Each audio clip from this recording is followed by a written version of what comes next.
അങ്ങനെ successfully 9 month start ചെയ്തിരിക്കുകയാണ് കേട്ടോ. സത്യം പറയുവാണെങ്കിൽ ഇപ്പം എവിടെ ഇരുന്നാലും നിന്നാലും ഒക്കെ ഫുള്ള് ലേബർ റൂമും ആ ഒരു ഡെലിവറി പെയിനെ കുറിച്ചുള്ള ചിന്തയാണ് കേട്ടോ.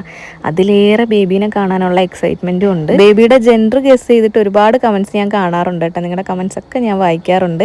നമുക്ക് ഏത് ജെൻഡർ ആയാലും സന്തോഷം മാത്രമേ ഉള്ളൂ. നല്ല ആരോഗ്യത്തോടെയും ആയുസോടെയും ഒരു കുഴപ്പമില്ല നമ്മുടെ കൈ കിട്ടിയാൽ മതി. ഇപ്പം ഞങ്ങളുടെ മുമ്പിൽ ഏറ്റവും വലിയ ടാസ്ക് എന്ന് പറഞ്ഞാൽ ബേബിക്ക് വേണ്ടിയിട്ട് ഒരു പേര് കണ്ടുപിടിക്കുന്നത് കേട്ടോ.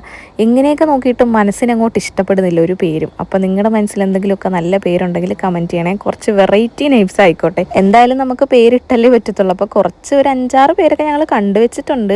ബേബി ബോയ്സിൻ്റെയാണ് കൂടുതലും നല്ല അടിപൊളി പേരൊക്കെ കിട്ടിയേക്കുന്നത്. ഗേൾസിൻ്റെ ഭയങ്കര കുറവാണ് കേട്ടോ. അതുകൊണ്ട് ഗേൾസിൻ്റെ നിങ്ങൾ കുറച്ച് കൂടുതൽ ഇട്ടോ. ഇവിടെയാണെങ്കിൽ രാവിലെ ചെറുതായിട്ട് ഇങ്ങനെ മഴ പെയ്യുന്നുണ്ടായിരുന്നു കേട്ടോ. ഞാൻ ഉച്ചക്കത്തേക്ക് കോവയ്ക്ക അരിഞ്ഞുകൊണ്ടിരിക്കുകയാണ് മെഴുക്കുരട്ടാൻ വേണ്ടിയിട്ട്.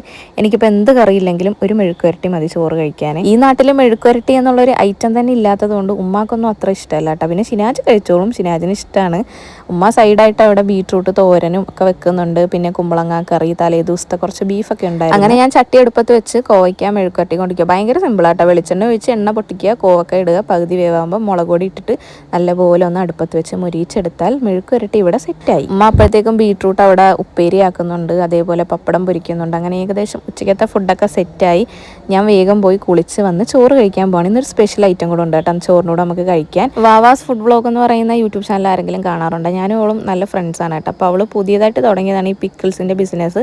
അപ്പോൾ ചിക്കനും ബീഫും എനിക്ക് അയച്ചു തന്നിട്ടുണ്ടായിരുന്നു കേട്ടോ. രണ്ടും എനിക്ക് ഇഷ്ടപ്പെട്ട്, നല്ല ടേസ്റ്റ് ഉണ്ടായിരുന്നു. ചോറിൻ്റെ കൂടെ കറി ഒന്നും ഇല്ലെങ്കിലും ഇതേപോലത്തെ എന്തെങ്കിലുമൊക്കെ അച്ചാറുണ്ടെങ്കിൽ നമുക്ക് നല്ല വയറ് നിറച്ച് ചോറ് കഴിക്കാൻ പറ്റും.